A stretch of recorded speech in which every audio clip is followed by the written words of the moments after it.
এবার তুই আর বাঁচবি না। ভাইয়া এ ভাইয়া দরজাটা খুল। ভাবি এইভাবে দরজাটা খুলো রে। দেখো হাঁস কেমন যেন করছে, মনে হয় বাঁচবে না। এ কি হলো দেখি তো। ভাইয়া ও মনে হয় বাঁচবে না, রান্না করো, অনেক মজা করে খাওয়া হবে। তোর শুধু খালি খাই খাই, ওর চোখ সাদা হয়েছে, আমি ওকে যে করে হোক বাঁচাবো। এই সরে যাও তো। ভাবি চলো আমরা স্ট্রবেরি তুলে আনি।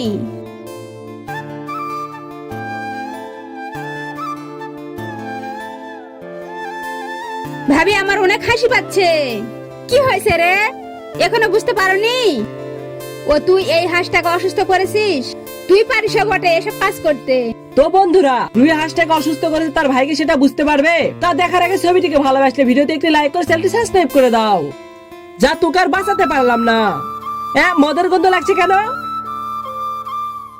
আরে এখানে মদের বোতল, এসব রুহির কাজ। তুই আজকে বাড়িতে এসে দেখ।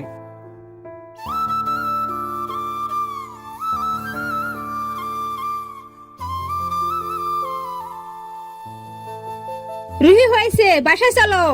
হ্যাঁ হ্যাঁ ভাবি চলো। আরে ভাবি ধোঁয়া দেখতেছি, ভাইয়া মনে হয় হাঁস রান্না করছে।